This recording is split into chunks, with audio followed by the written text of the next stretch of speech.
ஒன்று நான் சொல்றேன். என் பையனை கூட்டிட்டு வந்து நான் உட்கார வச்சிட்டு இருந்தேன். அவன் ப்ரோக்ராம் முடிஞ்சுது. அவங்க இறங்கி இந்த வாசலுக்குள்ள வெளியில போறாங்க. முடிஞ்சுது. அவங்க அன்னைக்கு லஞ்ச் அங்க பண்ணல போல இருக்கு, வெளியில போறாங்க, குடும்பத்தோட அவங்க வெளியில போறாங்க. நான் என்ன பண்ணேன், வாசல்ல அவங்கள மடக்கிட்டேன். என் பையனை கூட்டிட்டு போயிட்டேன். மேடம் இவனுக்கு ஏதாவது சொல்லுங்க மேடம்னு. நல்ல வீட்டில் பெரியவர்கள் வந்தால் தாயும் தந்தையுமாக அந்த குழந்தையை கூப்பிட்டு அந்த பெரியவரிடம் ஒப்படைத்து கொஞ்சம் புத்திமதி சொல்லுங்க என்று சொல்லக்கூடிய ஒரு காலம் இருந்தது. இப்ப இல்ல அந்த காலம்.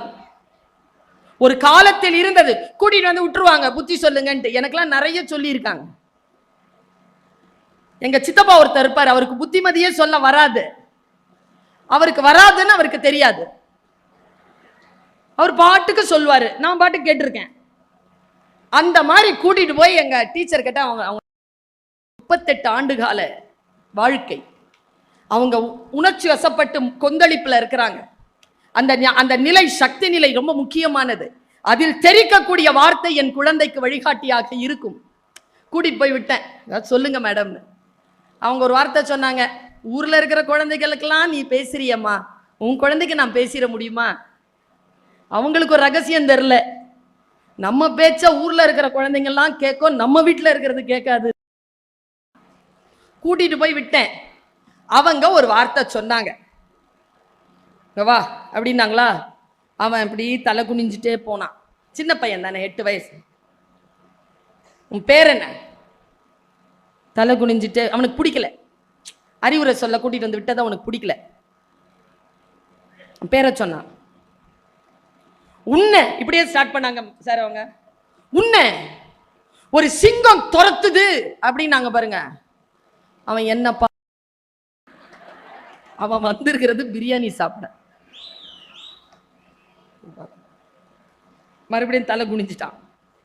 அவங்க உன்னை ஒரு நார்னியா சிங்கம் துரத்துதுன்னு நாங்க பாருங்க. அவனுக்கு நார்னியா சிங்கம்னா ரொம்ப பிடிக்கும். என்னன்னு தெரியாதல்ல உங்களுக்கு? 60 வயசு ஆயிடுச்சுன்னு அர்த்தம். சின்ன பிள்ளைனா தெரியும். ஒரு நார்னியா சங்கம் துரத்துதுன்னு உடனே அப்படி பார்த்தான். உன்னை அது துரத்துது. அது நீங்க என்ன நினைக்கிறீங்க? Teacher is a teacher. Perform பண்றாங்க அவங்க ரோட்ல. she is performing. உன்னை ஒரு சிங்கம் துரத்துது, நீ ஓடுற, அது துரத்துதுன்னு அவன் உண்மையாவே உள்ள ஓடுறாங்க. நான் நல்லா பார்க்கிறேன். அவன் ஓடுறான். நேரா போய் ஒரு பாறையில மோதி நீ நிக்கிற. சிங்கம் முன்னால வாயை திறந்துட்டு இப்படி நிக்குது நாங்க பாருங்க. அவன் ஆன்னு பார்த்தான். உடனே அவங்க சொன்னாங்க, நீ அந்த சிங்கத்தினுடைய வாயை கிழிச்சு ஒரு தட்டு தட்டி அப்படி தூக்கி போட்டாங்க. அவன் போட்டுட்டான், மனசால அவன் போட்டான். இப்போ நார்னியா சிங்கத்தை நீ அடிச்சிட்ட இல்லையா? ஆமா அப்படின்னு சிரிச்சான். ஒரு நார்னியா சிங்கத்தை கிழிச்சு தூக்கி போடுறதுக்கு உடம்புல எவ்வளவு பலம் வேண்டுமோ அதை விட கூடுதலான மனபலம் உன் தாயின் அறிவுரையை கேட்டு நடப்பதற்கு உனக்கு இருக்க வேண்டும் என்று அவர் சொன்னார். சாதாரணமான சொல்தான். ஒரு சிங்க குழந்தைகளே, ஆனால் பெரியவர்களுடைய அறிவுரையை கேட்டு நடப்பதற்கு உனக்கு மிகப்பெரிய ஆழமான மனோபலம் இல்லை என்றால் உன்னால் பெரியவர்களின் அறிவுரையை, சிந்தனையாளர்களின் அறிவுரையை கேட்டு நடக்க முடியாது.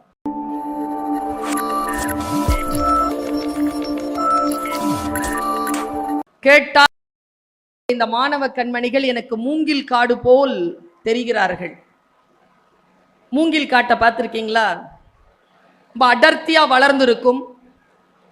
நான் மூங்கில் காட்டை பார்க்கின்ற பொழுதெல்லாம் என் மனதிலே ஒரு கவலை அப்பிக்கொள்ளும். அந்த மூங்கில் அவ்வளவு சாதாரணமாக வளர்ந்து விடவில்லை. 4 to 5 ஆண்டுகள் ஓரடி வளர்வதற்கு எடுத்துக்கொள்ளக்கூடிய அந்த மூங்கில் வேரை பரப்பியதற்கு பிறகு ஓராண்டிலே காட்டும். அந்த வளர்ச்சியை காட்டக்கூடிய அந்த கூட்டம். ஆனாலும் என் மனக்கவலை என்ன தெரியுமா? எல்லா மூங்கில்களுக்கும் எப்படி தலையெழுத்து இருக்க போகிறது என்று தெரியாது. பல மூங்கில் பாடைக்கு பயன்படும், சில மூங்கில் பந்தல் போட பயன்படும், சில மூங்கில் வீட்டிற்கு கூரையாகும், சில மூங்கில் தான் புல்லாங்குழலாகும். இந்த காட்டில் குழல் என்று எனக்கு தெரியாது. ஆனால் கவனமாக நீங்கள் பேச்சை கேட்டுக்கொள்ளுங்கள். எங்க பிள்ளைகளா கொஞ்சம் நிமிர்ந்து உட்காருங்க.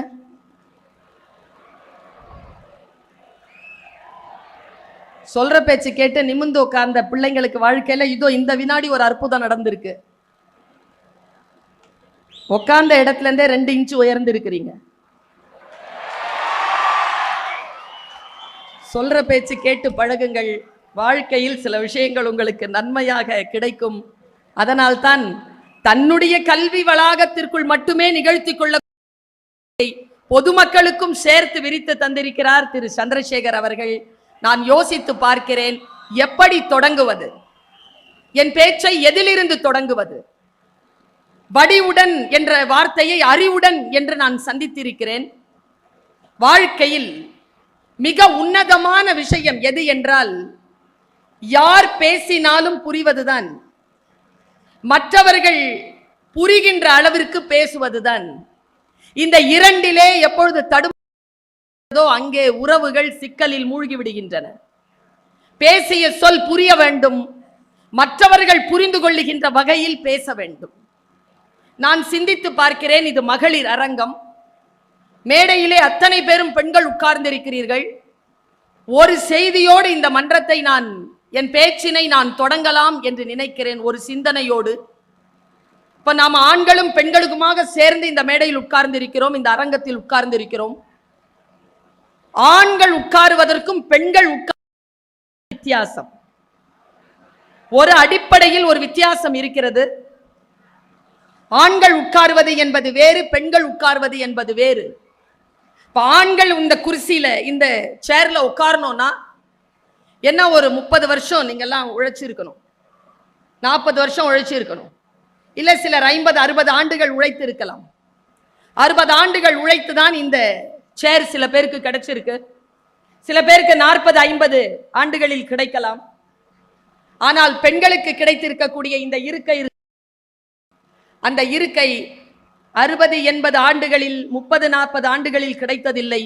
8000 ஆண்டு கால போராட்டத்திற்கு பிறகுதான் பெண்ணிற்கு என்று பொது அரங்கில் உட்கார்வதற்கான ஒரு நாற்காலி கிடைத்திருக்கிறது என்பதனை மட்டும் சிந்தனையில் இருத்தி கொண்டு பெண்களுடைய சுதந்திரத்தை, பெண்களுடைய மேன்மையை, பெண்களுடைய ஏற்றத்தை நாம் பார்க்க வேண்டும் என்று நினைக்கிறேன். சாதாரணமாகவே வாழ்க்கை நமக்கு சில பாடங்களை கற்பிக்கும். வித்தியாசமான டீச்சர், அது பாடத்தை கத்து கொடுக்கும். நீ கத்துக்கலன்னு வச்சுக்கோ, ஏன் நம்ம டீச்சரா இருந்தா அடுத்த பாடத்துக்கு போயிடுவாங்க. ஆனா வாழ்க்கை மறுபடியும் கற்றுக் கொடுக்கும். நாம் கற்றுக்கொள்ளுகின்ற வரைக்கும் அது பாடம் நடத்துவதை நிறுத்துவதே இல்லை. அதனால் கவனமாக ஒரு முறை அது கற்றுக் கொடுக்கின்ற பொழுதே நாம் கற்றுக்கொள்ள வேண்டும் என்று நினைக்கிறேன். நானும் உங்கள் வயதில் இருந்து வளர்ந்து வந்தவள் தான். இன்றைக்கு மிக சில நாடுகள் தான் நான் பயணம் செய்யாத நாடுகள். அத்தனை நாடுகளுக்கும் சென்று நான் தமிழ் பேசிக் கொண்டிருக்கிறேன். ஒரு டிக்கெட் கூட இதுவரைக்கும் என் சொந்த காசுல நான் வாங்கினதில்லை. எல்லாம் அடுத்தவங்க போட்டு தான் கூப்பிடுறாங்க. இப்ப நான் வந்த பெட்ரோல் செலவு கூட சந்திரசேகர் ஐயாவுடையது தான். நான் காசு போட்டு எங்கேயும் போறதில்லை. ஆனால் எல்லோரும் அழைக்கிறார்கள் என்றால் என்ன காரணம்? என்னை பார்த்து வியக்காதீர்கள். என்னை போன்ற யாரையும் பார்த்து, அல்லது என்னை விட மேலான சாதனைகளை படைத்தவர்கள், அல்லது என்னை போல சாதனை படைக்க வேண்டும் என்று துடிக்கின்றவர்களை பார்த்து நீங்கள் வியக்கவே வியக்காதீர்கள். ஏனென்றால் வியப்பது வீழ்ச்சி. எப்பொழுது நீங்கள் வியப்பீர்களோ, யாரை பார்த்து வியக்கிறீர்களோ அவர்கள்தான் வளர்ந்து கொண்டே போவார்களே தவிர நீங்க அங்க நின்னுட்டு கைத்தட்டிட்டு இருக்க வேண்டியதுதான்.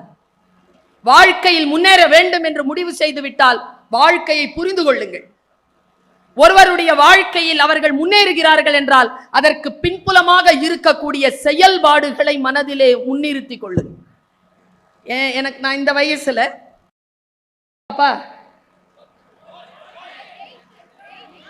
8th 9th 10th 12th இந்த வயசுல தான் எனக்கு என் ஸ்கூல்ல ஒரு கெமிஸ்ட்ரி டீச்சர் இருந்தாங்கப்பா. அந்த கெமிஸ்ட்ரி டீச்சருக்கும் எனக்கும் கெமிஸ்ட்ரி கடைசி வரைக்கும் ஒர்க் அவுட் ஆகல சார். எப்ப பார்த்தாலும் என்னை பார்த்தாலே அவங்களுக்கு ஆகாது. என்னை பார்த்து அந்த டீச்சர் எப்பவுமே என்ன செய்வாங்கன்னா, என்ன பிரச்சனைனா அழகா இருப்பாங்க, பேரழகு அவங்க. ஆனா என்னை பார்த்தா பிரகாசம் பண்ணா முகம்லாம் கடுகடுன்னு ஆயிடும், இப்படி ஆயிடுவாங்க. உள்ள நுழைவேன், சர்ரேல் நுழைவேன். கிளாஸ்க்குள்ள எல்லாம் எப்படி நுழைவேன்னா, வயக்காட்டுல யானை புகுந்த மாதிரி நுழைவேன் நான். அப்படி நுழைவேன் கிளாஸ்ல நுழைஞ்ச உடனே என்னை பார்த்து என் கெமிஸ்ட்ரி டீச்சர் சொல்ற ஜெஸ்டர் என்ன தெரியும், அவங்க என்னென்னமோ செஞ்சாலும் விட்டுருவேன். ஒரு ஜெஸ்டர் காட்டுவாங்க, என்ன ரொம்ப எரிச்சல் படுத்தும் அந்த ஜெஸ்டர்னா அசைவு, ரொம்ப எரிச்சல் படுத்தும். என்ன செய்வாங்கன்னா, உதட்டை இப்படி வச்சுப்பாங்க, என்ன முறைச்சு பார்த்து உருப்பட மாட்டேனா. நல்லா தெரிஞ்சுக்கோங்க, எல்லாவற்றையும் கடந்து போக முடியாது. சில விஷயங்கள் வருகின்ற பொழுது உள்ளே ஒரு வைராக்கியம் வேர்விட வேண்டும். வார்த்தைகளையும் கடந்துட முடியாது, கேலியாக கிண்டலாக. என்ன பார்த்து நீ பார்த்து வச்சுப்பேன். அவங்கள யாரை பார்த்து சொல்ற, எப்படி தெரியும் பதில் தந்தேன்? அவங்க ரிட்டையர் ஆகிறதுக்கு முன்னால அந்த ஸ்கூலுக்கு சீஃப் கெஸ்டா போயிட்டு வந்துட்டேன். அப்படிதான் பதில் சொல்லணும், பதில் அப்படிதான் சொல்லணும். திருப்பி திட்டுறதில்லை, திருப்பி கோபப்படுறதில்லை. யார் நம்மை இளக்காரமாக நினைத்தார்களோ, யார் நம்மை அவமானப்படுத்தினார்களோ, அவர்கள் பாராட்டுகின்ற அளவிலே, அவர்கள் நிமிர்ந்து நம்மை பார்க்கின்ற அளவிலே நாம் உயர்ந்து நிற்க வேண்டும். அதற்கு பெயர்தான் சுடர் மிகு அறிவு. அறிவுடன் செயல்பட வேண்டும். அறிவுடன் செயல்படுவதற்கு உணர்ச்சிகளை உங்களுடைய கட்டுப்பாட்டில் வைத்திருக்க வேண்டும். பல நேரங்களில் நான் பார்க்கிறேன், நாம் தோல்வி உறுவதற்கு மிக முக்கியமான காரணம், நாம் அறிவை தீட்டாமல் உணர்ச்சிகளை தீட்டிக் கொண்டிருக்கிறோம்.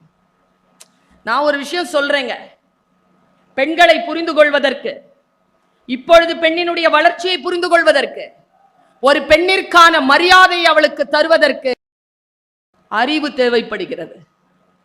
அன்பாக இருப்பதற்கே அறிவு தேவைப்படுகிறது. யார் புத்திசாலிகளாக இருக்கிறீர்களோ அவர்கள் அன்பு செய்கிறார்கள், யார் முட்டாள்களோ அவர்கள் அன்பு செய்வதில்லை. எங்க அம்மாவுக்கு நான் நிறைய அன்பு செஞ்சிருக்கேன். எங்க அம்மானா எனக்கு அவ்வளவு பிடிக்கும். அவங்க மேல உட்கார்ந்தாதான் நான் மேல உட்காருவேன், அவங்க கீழே உட்கார்ந்தா நான் மேல உட்காரவே மாட்டேன். அவங்க உட்கார திசை நோக்கி கால் நீட்ட மாட்டேன், அவங்க கிட்ட குரல் உயர்த்தி பேச மாட்டேன். அவங்க என்ன சொல்றாங்களோ அதை கேட்பேன். அதனால் எனக்கு கிடைத்த அவர்கள் தன் தாயிடம் இருந்து பெற்று வந்த அத்தனை சொத்தையும் எனக்கே எழுதி வைத்திருக்கிறார்கள். அன்பாக இருப்பது புத்திசாலித்தனம். சொத்து கிடைக்கும், சொத்து மட்டுமல்ல குழந்தைகளே, ஆசீர்வாதமும் சேர்ந்து கிடைக்கும் என்பதுதான் அன்பாக இருப்பது புத்திசாலித்தனம் என்று நான் சொல்ல வந்ததற்கான காரணம். அடிப்படையில் ஒரு கவிதையை புரிந்து கொள்வதற்கு, ஒரு அறிவுரையை புரிந்து கொள்வதற்கு நமக்கு மிக முக்கியமாக அறிவு. நான் ஒரு சம்பவத்தை உங்களுக்கு சொல்றேன். என்னன்னா, அறிவார்ந்த சபை ஒரு பக்கம், என்னை கூட்டிலிருந்து வெளியில் போன தாய்ப்பறவை தனக்கு ஏதேனும் உணவு கொண்டு வந்திருக்காதா என்று தன் அலகை திறந்து காத்திருக்கும் குஞ்சுகளைப் போல மாணவர்கள் ஒரு பக்கம். யாருக்கு உணவிடுவது, என் சிந்தனையை யாருக்கு தருவது என்கின்ற ஒரு தடுமாற்றத்துடன் இருக்கிறேன். உங்களுக்காக சில விஷயங்களை பேசிவிட்டு அவர்களுக்கு சில விஷயங்களை சொல்லுகிறேன்.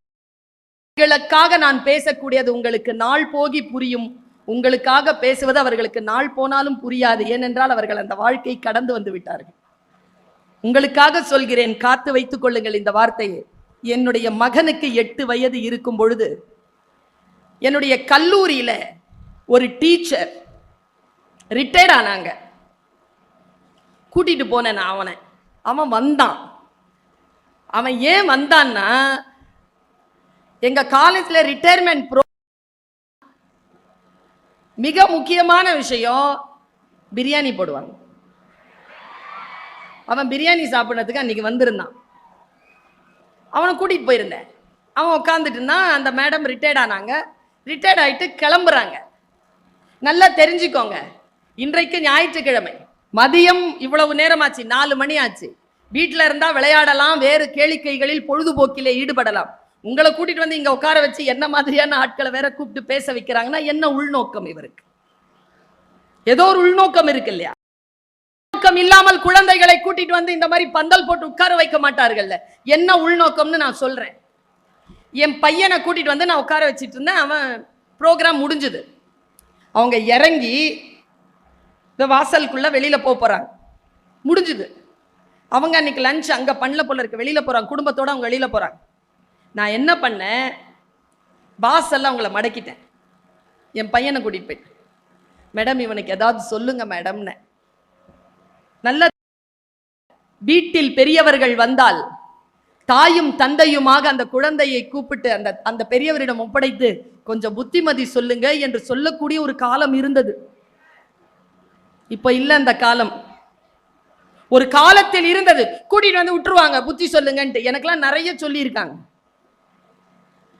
எங்க சித்தப்பா ஒருத்தர் இருப்பார், அவருக்கு புத்திமதியே சொல்ல வராது. அவருக்கு வராதுன்னு அவருக்கு தெரியாது. அவர் பாட்டுக்கு சொல்வாரு, நான் பாட்டுக்கு கேட்டிருக்கேன். அந்த மாதிரி கூட்டிட்டு போய் எங்க டீச்சர் கிட்ட அவங்க 38 ஆண்டு கால வாழ்க்கை, அவங்க உணர்ச்சி வசப்பட்டு கொந்தளிப்புல இருக்கிறாங்க. அந்த நிலை, சக்தி நிலை ரொம்ப முக்கியமானது. அதில் தெரிக்கக்கூடிய வார்த்தை என் குழந்தைக்கு வழிகாட்டியாக இருக்கும். கூட்டிட்டு போய் விட்டேன். சொல்லுங்க மேடம். அவங்க ஒரு வார்த்தை சொன்னாங்க, ஊர்ல இருக்கிற குழந்தைகளுக்கெல்லாம் நீ பேசுறியம்மா, உன் குழந்தைக்கு நான் பேசிட முடியுமா? அவங்களுக்கு ஒரு ரகசியம் தெரியல. நம்ம பேச்ச ஊர்ல இருக்கிற குழந்தைங்கெல்லாம் கேட்கும், நம்ம வீட்டுல இருக்கிறது கேட்காது. கூட்டிட்டு போய் விட்டேன். அவங்க ஒரு வார்த்தை சொன்னாங்க, வா அப்படின்னாங்களா. அவன் இப்படி தலை குனிஞ்சிட்டே போனான். சின்ன பையன் தானே, 8 வயசு. உன் பேர் என்ன? தலை குனிஞ்சிட்டு, அவனுக்கு பிடிக்கல. அறிவுரை சொல்ல கூட்டிட்டு வந்து விட்டதை அவனுக்கு பிடிக்கல. பேரை சொன்னான். உன்னை இப்படியே ஸ்டார்ட் பண்ணாங்க சார் அவங்க. உன்னை ஒரு சிங்கம் துரத்துது அப்படின்னாங்க பாருங்க. அவன் என்னப்பா, அவன் வந்திருக்கிறது பிரியாணி சாப்பிட. மறுபடியும் தலை குனிஞ்சிட்டான்.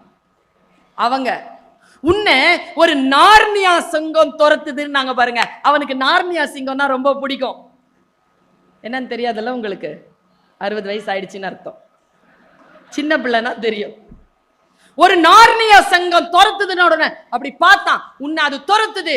அது நீங்க என்ன நினைக்கிறீங்க? Teacher is a teacher. Perform பண்றாங்க அவங்க ரோட்ல. she is performing. உன்னை ஒரு சிங்கம் துரத்துது, நீ ஓடுற, அது துரத்துதுன்னு அவன் உண்மையாவே உள்ள ஓடுறாங்க. நான் நல்லா பார்க்கறேன். அவன் ஓடுறான். நேரா போய் ஒரு பாறையில மோதி நீ நிக்கிற. சிங்கம் முன்னால வாயை திறந்துட்டு இப்படி நிக்குதுன்னு நாங்க பாருங்க. அவன் ஆன பார்த்தான். உடனே அவங்க சொன்னாங்க, நீ அந்த சிங்கத்தினுடைய வாயை கிழிச்சு ஒரு தட்டு தட்டி அப்படி தூக்கி போட்டாங்க. அவன் போட்டுட்டான். மனசால அவன் போட்டான். இப்போ நார்னியா சிங்கத்தை நீ அடிச்சிட்ட இல்லையா? ஆமா அப்படின்னு சிரிச்சான். ஒரு நார்னியா சிங்கத்தை கிழிச்சி தூக்கி போடுறதுக்கு உடம்புல எவ்வளவு பலம் வேண்டுமோ அதை விட கூடுதலான மனபலம் உன் தாயின் அறிவுரையை கேட்டு நடப்பதற்கு உனக்கு இருக்க வேண்டும் என்று அவர் சொன்னார். சாதாரணமான சொல்தான். ஒரு சிங்க குழந்தைகளே, ஆனால் பெரியவர்களுடைய அறிவுரையை கேட்டு நடப்பதற்கு உனக்கு மிகப்பெரிய ஆழமான மனோபலம் இல்லை என்றால் உன்னால் பெரியவர்களின் அறிவுரையை, சிந்தனையாளர்களின் அறிவுரையை கேட்டு நடக்க முடியாது.